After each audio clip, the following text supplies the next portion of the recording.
उपस्थित माँ, मासी और दीदियों को चरण में मेरा कोटि कोटि दंडवत प्रणाम। आज आप लोगों को सुनाएंगे कुंभ स्नान करना पाप है क्या पुण्य है। वो पहले एक छोटी सी किस्सा आप लोग सुनिए। एक डॉक्टर अपना दुकान को सामने एक साइन बोर्ड लगा जिसमें लिखा है इस दुनिया में जितना भी बीमारी है सभी बीमारियों को इलाज यहाँ किया जाता है।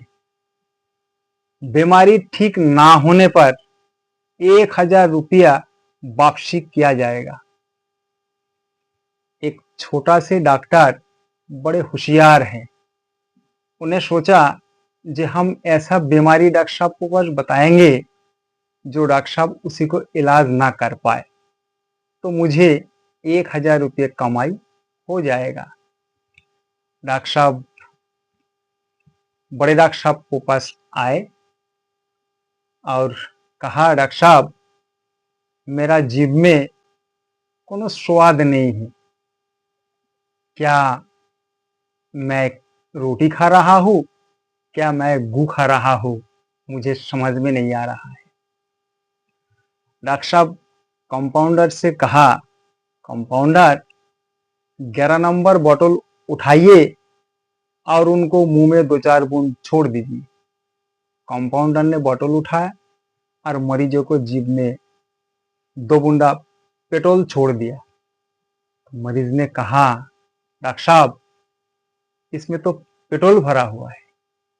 तो बोले ठीक है, आपको जीभ को स्वाद सही है, आप 300 रुपया लाइए।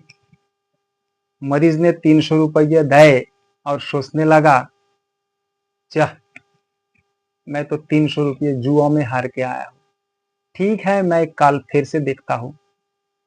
दूसरा दिन मरीज फिर से डॉक्टर साहब को पास गए और कहने लगा, डॉक्टर साहब मेरा दिमाग ठीक नहीं है, मुझे ये समझ में नहीं आ रहा है कौन मेरा माँ है, कौन मेरा मौसी है, कौन मेरा बुआ है, कौन गांव वाले, कौन कैसा है, मुझे कुछ समझ में ही नहीं आ रहा है। डॉक्टर ने कहा, बैठिए आपको इलाज होगा। डॉक्टर साहब ने कंपाउंडर से कहा, कंपाउंडर 11 नंबर बोतल उठाइए। तत्काल मरीज ने कहा, डॉक्टर साहब उसमें तो पेट्रोल भरा हुआ है, वो मत लाना। डॉक्टर साहब ने कहा, आपको दिमाग बिल्कुल सही है, 300 रुपये जब फीस लाइए आप जाइए।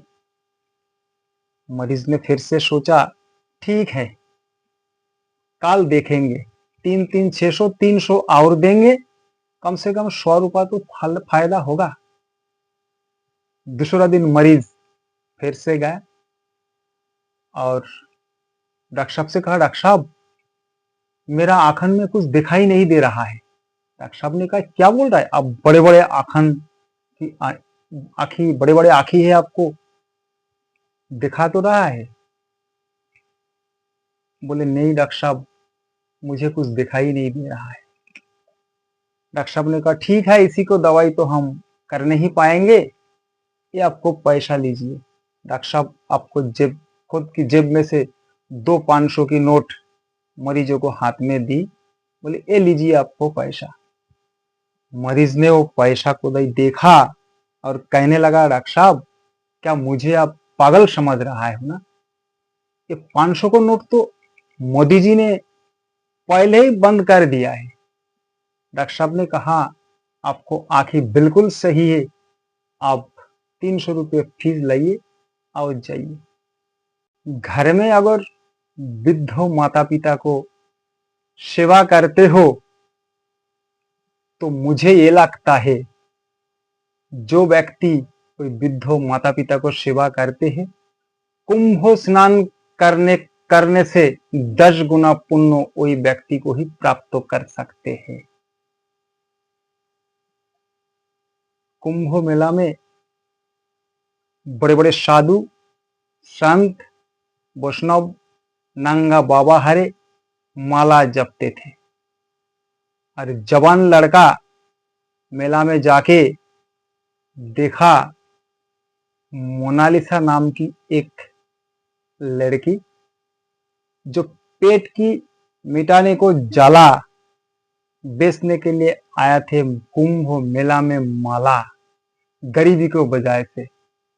पर मोनालिसा में इतना अच्छी जादू है, बिल्लू जैसा आँखें और तोता की चोंच जैसो नाक। देखते जवान लड़का बाबा बैरागी साधु संत सबको हाथ की छूट गए थे माला। मोनालिसा 11 रुपये की माला, जवान लड़का को पास वही माला उनने 1000, 1100, 3000 रुपया में बेचते थे। भाई और बहनों, जीवन में कभी कोनो लड़की से प्यार मत करना। अगर वो आपसे प्यार करते हैं तो आपको बना देगा माला माल। अगर आपको नफरत करेगा आपको बना देगा कंगाल। और मोनालिसा जैसे बच्ची अगर मिल जाए तो धीरूभाई अंबानी भी उनको पास कम पड़ जाएगा। पति पत्नी बच्चा अपना वृद्ध पिता माता को घर में छोड़कर कुंभ नहाने के लिए आते हो, क्या आपको पुण्य होगा? आप लोगों ने सुना होगा रांची में रामगढ़ गांव में एक पुत्रो और उनको बहू नाती पोती वृद्धा माँ को घर में बंद करके कुंभ स्नान करने के लिए आए थे। और उसी को वृद्धा माता 3 दिन तक प्लास्टिक चबा चबा के घर में थे। गांव वाले ने पुलिस बुला के वृद्ध माता को हॉस्पिटल में भर्ती किया, वहां से सुस्त करा के घरे वापसी लाया। क्या आपको कुंभ स्नान करने से फायदा होगा? कुंभ स्नान करने से पुण्य होता है क्या? अगर घनी घनी गंगा स्नान करने से अगर भगवान मिलता तो मछली और मगरमच्छर को पहले ही भगवान मिलेगा। अगर पीली और लाल कपड़ा पहनने से अगर भगवान मिलता तो कपड़ा को दुकानदार को पहले मिलना चाहिए। अगर दूध पीने से भगवान मिलता है तो बच्चों बालकों को पहले भगवान मिलना चाहिए। अगर नारी त्याग करने से भगवान मिलता है तो खासुआ को पहले भगवान मिलना चाहिए। अगर दाढ़ी रखाए से अगर भगवान मिलता है तो बकरा को भी दाढ़ी है उसी को भी भगवान मिलना चाहिए। मोनालिसा को 1 मिनट का वायरल वीडियो चढ़ा दिया है आसमान में, 0 से हीरो बन गया है। ये प्रभु की ही विचार है। प्रभु अगर चाहे पत्थर में भी फूल फुटा सकते हैं। ये प्रभु की दया से ही ये मोनालिसा आज शूटिंग कर रहा है, आज अरबपति करोड़पति बन चुका है। सिर्फ प्रभु की ही देन है। उपवास करते हो दीदी और माँ और मौसी? उपवास को मतलब होता है आप मंदिर में उपस्थित होके घर में जो वास करते हैं, सास ससुर माँ बाप देवर, अगर मंदिर में उपस्थित होके इन लोगों को शुभ कामना करते हो, इन लोगों को खुशियों मांगते हो, वही सबसे बड़ा उपवास कहलाता है। अगर पुण्य कमाना है तो घर में सास ससुर अगर वृद्ध माता पिता को सेवा करना वही दुनिया में सबसे बड़ा पुण्य और धर्म है। वीडियो अगर थोड़ी सी पसंद आए माँ बहनों तो मुझे थोड़ी सब्सक्राइब और लाइक कर देना। यही आप लोगों से मेरा हाथ जोड़ के विनय है।